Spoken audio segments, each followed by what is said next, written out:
Chapter 2, Stirring from Slumber. Nahiri was one with the world. Eyes closed, she sat in a cocoon of stone, every inch of her skin connected to the bedrock, the solid foundation of Zendikar. Everything that touched the earth touched her, an endless march of meaningless motion as she and the world simply existed, being without doing. How long had she been there? How many generations of people and animals had come and gone since she retreated into this chamber and pulled the stone up around her like a cairn? It didn't matter. She was immortal, ageless as the world itself. Am I even still alive? She had not left Zendikar since the day she had brought Sorin and the spirit dragon here, when they began their fateful work of imprisoning the Eldrazi. At first, she had stayed to keep watch. Their plan seemed to have worked. The prison held, and the Eldrazi were all but forgotten. But Zendikar didn't like holding them. Akum still quivered and shuddered around their prison, as though it were trying to vomit them up. If she left, she had thought, how could she know that her world remained safe? And for those first few centuries, she had lived, really lived, among her own people, the core. She had cooed at babies and wept at funerals, laughed around tables piled with good food, and fell in love. Twice. She had taught lithomancy to a long, long stream of students, showing them how to use stone and the metal within it to form objects and weapons. She had trained the core to keep watch over the Eldrazi prison, leading bands of them on long pilgrimages across the plain. She showed them the focal points of the Hedron network's power and taught the stoneforgers among them how to test the walls of the prison. To make sure this, she had called them gods, to help the core understand, to make sure the gods did not emerge to ruin the world. But her students learned and moved on. Her lovers aged and died. Birth followed birth, over and over, and one funeral followed another, and eventually she couldn't remember why it mattered, any of it.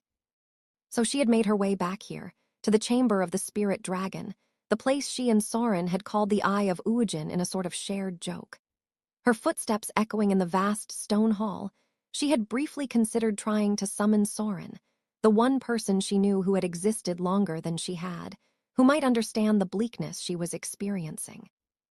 He hadn't come to visit her in decades, but they had agreed that the power of the Eye of Uajin was to be used only in case the Eldrazi prison was broken. She had sat down, all those years ago, and closed her eyes, and felt the world move on, all its people desperately carrying on as if their brief lives meant anything. Now, she stayed on Zendikar because she couldn't think of a reason to go anywhere else. How long had it been? It didn't matter. Why could it possibly matter? When the world broke, it wrenched at Nahiri's gut like a blade. Akum thrashed like a hooked fish pulled from the water. Through waves of crippling nausea, Nahiri tried to find the source of the world's pain, whatever bite or sting had provoked this response. As Zendikar shook around her, her mind found its way to the brink of an abyss, an utter void, the prison of the Eldrazi. It was open. It was all metaphor, of course. The Eldrazi weren't contained. They weren't physical beings that could be held. They were creatures of the blind eternities, and their manifestations on Zendikar were mere projections, like puppets' shadows cast on a wall. The great spell that she, Sorin, and the spirit dragon had wrought was not a simple cage. It bound the Eldrazi to Zendikar by holding their shadows, so they could neither move through the plane nor withdraw from it. But something had shifted, just slightly. She sensed restless movement from the Titans, as though they were testing the strength of their bonds, and the seething motion of their broods bubbling into existence around them. The spirit dragon had explained, once, that these teeming throngs of lesser Eldrazi were like extensions of the three Titans, sensory and digestive organs that all connected to the same extraplanar beings. When the Titans had first been bound, their brood lineages continued swarming over the world, but, with the Titans in stasis, the lesser Eldrazi were like bodies spasming in the throes of death, their heads severed. Eventually, the people of Zendikar had finished them off, and as long as the prison had held, no new Eldrazi were created. Now they were erupting from the ground, their every movement a prick of pain in Nahiri's flesh, a sensation she had not experienced in ages. She observed the feeling curiously, noticing the annoyance it stirred in her mind. She considered discarding those feelings and letting the Eldrazi free themselves, letting them annihilate Zendikar and its people and her along with them, letting them bring an end to the unchanging eternity of her existence and the meaningless passage of time. but she was feeling pain and annoyance, and with them came desire, a desire for those feelings to end. So she scattered the rock that she had piled around herself and stood slowly, stretching limbs long unused. With the stone floor bucking beneath her, she took careful steps, anchoring each foot to the stone with her lithamancy as she moved, to the center of the chamber, where the great glowing hedron stood, the nexus point of the whole hedron network that formed the Eldrazi's prison. Now, at last, it was time to summon Sorin. The spirit dragon had worked some magic in the eye of Uajin that surpassed her understanding, forging a special connection between each of them and that place, a connection that spanned the blind eternities. Any of the three of them, standing in that place, could send a message to the others, amplified by the eye's magic, seeking the others out no matter what planes they were on. This spell was intended for exactly this circumstance, so that Nahiri could summon the others if the Eldrazi ever slipped their bonds. Closing her eyes and shutting out the rumbling of stone around her, she sent her call into the ether, a wordless summons, which the others would experience as an insistent pull, tugging them toward Zendikar. Her message sent, she settled back onto the floor and pulled the stone back up around her, wincing as the stone carried the sting of the Eldrazi's movements across her skin. Blocking the pain as she waited for the others, she tracked the swarming hosts advance as they spread out from Akum. She blinked once and felt the pounding of running feet as the Zendikari fled, then the steady march of armies organized to face the Eldrazi. She blinked again and felt Zendikar writhe in pain as the greater Eldrazi of the brood lineages annihilated life and mana in their path, absorbing the energies of the lush natural world. She blinked a third time. How long have I been here? The sudden thought jarred her back to full awareness. For a moment, she thought the notion of the Eldrazi breaking free had been a sort of dream, but the pain that crawled across her skin confirmed that the Eldrazi broods were still swarming across the plain, and they had spread far while she waited for Sorin and the spirit dragon. They hadn't come, Sorin hadn't come, she was alone. She wanted the pain to end, wanted to see Sorin again, and with some surprise, she realized she wanted to preserve Zendikar, the plain, and all its lost, meaningless, desperate people. But while she had been waiting, the situation had become so much worse. She pulled her stone cocoon up over her head and disappeared into the rock, then emerged at the summit of a nearby mountain. Eldrazi teemed in the valleys below her, turning the ground to chalky dust in their wake. Shuddering, she stomped her foot on the rocky mountain face and sent an avalanche to crush the abominations. Then she vanished into the rock again and emerged in Ondu, near a core city she had visited many times in the early years of her guardianship. The Eldrazi were there as well, but the city lay in rubble, dusty ruins, long abandoned, surely long before the Eldrazi emerged. With a wave of her hand, she closed the canyon to swallow the Eldrazi as she entered the city through a gap in its crumbling wall. "I know this street," she murmured. Her voice was a crunch of gravel, so long unused. She remembered haggling in the marketplace ahead on the left to buy a what was it? Something bright and blue that made her smile. Soft. "A scarf," she said, and decided that it was true. All the pleasure and heartache of life rushed over her in a moment. Memories flooded her mind, the sights and sounds and smells of the bustling marketplace, the laughter in her heart, the taste of her lover's kiss, the bitter sting of tears. This had been a place of life once, a place where she had lived, and she had missed its fall. The city had changed, even before its abandonment. Taller buildings had replaced familiar ones here and there, and a whole block had been destroyed and rebuilt since her last visit. A huge stone structure now stood, mostly intact, in a place that had been tenements. Curious, she stepped through its front arch. Just inside, she saw herself carved in stone, stretching her arms wide in welcome. She stopped and stared. It was definitely her. The figure was carved in relief from the wall, one leg protruding as if she were about to step from the stone. It must have been a Stoneforge mystic, probably one of her students, who drew her features out from the rock. She traced her fingers along the smooth cheek of her stone incarnation, then her eyes fell on the wall from which the relief emerged. She stepped back to see it better. Engraved behind and around the relief was another figure.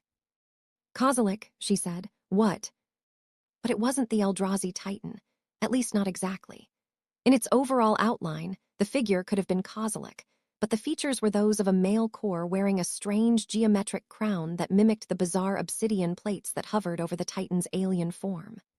The core's arms were spread wide, above the stone Nahiri's, and each hand gripped the hilt of a sword whose broad blade extended back along his forearm to the elbow, suggesting the Eldrazi's bifurcated limbs. Above the male figure's head, an arcing banner proclaimed the subject of the artwork: Nahiri the Prophet, voice of Talib. She turned her back on the sculpture and strode out of the building. Outside, she raised her hands and clenched her fists, and a cloud of dust billowed around her as the building collapsed in on itself. It was her fault. She had been the first to call Kozilek a god, and apparently the core had remembered that word more than they had remembered her dire warnings about the gods destroying the world. She felt sick. One by one, she visited the sites along the route she had taught the ancient core, the focal points of the Hedron network. Wherever she emerged from the stone, she found Eldrazi nearby. Each time she opened the earth to swallow them up or sent cascades of rock down to bury them. Killing the Eldrazi broods was not the problem. Any mere mortal could do that. But only she could stop them from coming into being, that was to say. Only she, Sorin, and the spirit dragon. But she was alone, and she would do it alone. She would have to. She almost didn't bother with the stops in Akum. So near her resting place in the Eye of Uajin, she would certainly have noticed anything disrupting the Hedron network, so there could be no point in examining those locations. But she decided to be thorough, if only because each site was an opportunity to revisit the world she had all but forgotten, to taste the memories that each place brought to the surface of her mind. But then she visited a site high in the mountains near the Eye of Uajin, and in the very spot where she had taught the core to test the strength of the Hedron network, an unfamiliar stone building now stood. In contrast to the smooth stone of the core structure, this one was formed of jagged, rough-hewn blocks with huge metal spikes jutting from the mortar and curving toward the sky. The ground was rippled, as though the building had sent out enormous roots that pushed the stone upward. Even as she approached, she could tell that this was the point where the Hedron network had been disturbed, right under her nose, while she sat alone in the Eye of Uajin. Fury boiled up in her, directed as much at herself as at whoever had done this. Fury, another feeling she had forgotten. It felt good. She strode toward the building, each step shaking the ground and causing trickles of gravel and dust to run down the walls. As she drew near, 3 dark figures came around the building from the other side, crouching into combat stances as they spotted her. She paused in her advance, falling to one knee and reaching a hand into the earth beneath her. The advancing figures slowed, wary. Then, with a shout, she pulled a glowing hot sword from the ground and charged. The figures seemed human, but she didn't recognize their clothing from any culture she knew. Flimsy gauze barely covered their chests, revealing the stark red paint adorning their ashen skin. Sharp hooks protruded from their shoulders and upper arms, and as they snarled at her approach, she saw slightly protruding fangs. Vampires, she thought. There are no vampires on Zendikar. Then she met them, and her glowing sword cut through cold flesh, sending spurts of ruby blood steaming into the air. She stepped over their bodies and tore her own doorway open in the rough stone wall. More of the vampire-like creatures scuttled away from her in surprise, then lay still on the floor in her wake, until at last she stood in a large central room. At the center of that room, in exactly the point where the lines of the Hedron matrix joined, stood a large stone altar. The worn slab that formed its top was stained with old blood. Nahiri glanced around the chamber, spotting a few more vampires. Could they actually be vampires? Scurrying out of the hall. To one side stood a huge stone statue, carved in a likeness that seemed like a half-remembered vision of Ulamog. It had sharp, human features beneath a helmet that strongly suggested the strange faceplate of the Eldrazi Titan. Instead of legs, it had a mass of writhing tentacles, true enough to the Eldrazi's actual form. In its 2 human-like hands, it clutched the shoulder horns of a kneeling vampiric figure carved beneath it. "More damned gods," she cried. "Whatever you idiots thought a god might be, the Eldrazi Titans are not that. Even so, whatever rituals of sacrifice had been performed on this altar had been effective. Whether Ulamog heard the vampire's prayers or not, their rites had successfully disrupted the Hedron network enough for the Eldrazi broods to spill forth. Laying both hands on the stone altar, she stretched out her senses to assess the damage. It was a subtle change, the barest alteration in the network of the Hedron prison. But it had allowed the Eldrazi titans just the smallest amount of room to move, to extend their presence into Zendikar once again. It could be repaired, of course, but it would take time. And it would be much easier if she had help. But no help is coming, she said aloud. I'd better get started. With a sigh, she looked around the building for a stone of appropriate size. Her eyes lit on the grotesque statue, and she smiled. Perfect. She walked over to the statue and reached both hands high above her head, just reaching the hooks on the vampire's shoulders, where the bizarre Ulamog's hands were. Then she pulled downward, and the whole statue changed. It had taken 40 years to establish the Hedron network, what had seemed like a lifetime to her then, when she was still immersed in her connections to ordinary mortals. Crafting one single Hedron would not take nearly so long, though she did it alone. The hardest part would be shaping the surface without Uajin's guidance. What had been a statue became a formless mass of stone under Nahiri's hands, then 8 triangular sides with sharp edges. Closing her eyes as she drew a deep breath, she tried to focus on the patterns she would need to scribe in the surface to properly redirect the flow of mana. The pounding of footsteps on the surrounding ground broke her concentration, and she sighed. More vampires surrounded her, advancing slowly with long, curved swords drawn. Do we have to do this? She said. It's getting tedious. One of them hissed, You defile our. Fine, she said, and brought the walls down on them, then returned to her work. Painstakingly, she ran her fingers over every inch of the Hedron's surface, shaping the precise patterns the spirit dragon had taught her. When a swarm of Eldrazi came scurrying over the rubble toward her, she pulled up the stone to form a solid dome around and above her, sealing her in and the Eldrazi out.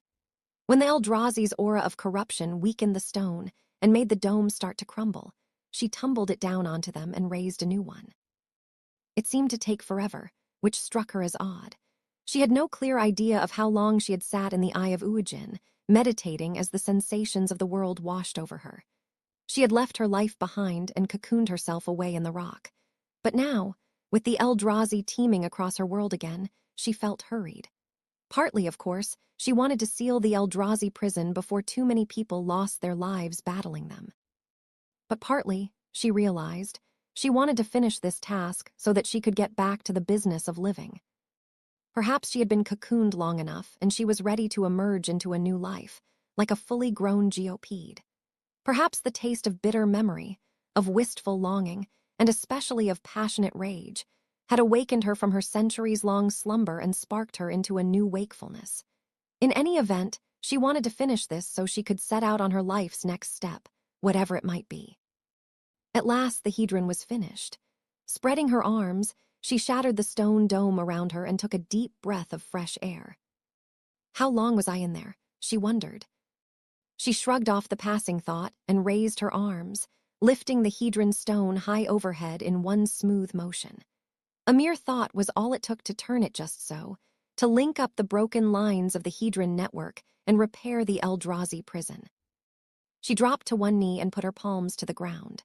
She could feel the Titans' movement slowing as the restored prison drove them back into torpor. Their broods still swarmed across the land, but that was a problem for the merely mortal. More troubling, Zendikar itself was still reacting, not just in Akum, as it had since the Eldrazi were first bound, but all over. Quakes shook the ground and reshaped the landscape, surging waves changed coastlines, mighty winds scoured the canyons. Zendikar was twitching at the sting of the Eldrazi, and she suspected it might be some time before it fell quiet again. She let herself sink into the earth and emerged once more in the Eye of Uajin. Placing her hands on the keystone Hedron, she assured herself that the network was restored. She thought about calling out to Sauron and the spirit dragon again, but she had taken care of the situation. Zendikar was safe again, thanks to her own efforts. She didn't need the others. That didn't alter the fact that they hadn't come, though. They had promised to return to Zendikar when called, to help her maintain the prison that she had guarded for countless centuries. But Sorin had abandoned her, and the Eldrazi had swept across Zendikar once more. Other feelings she had all but forgotten, concern and anxiousness, swelled up in her heart, and they made her smile even as they made her ache. They made her feel alive, the sensation of her heart pounding in her chest, the sound of it in her ears, the movement of her muscles as her brow furrowed and her jaw tightened. What had Sorin been doing all the years she had been cocooned here in the Eye of Uajin? Was he still alive? Had he forgotten her and her vigil over Zendikar?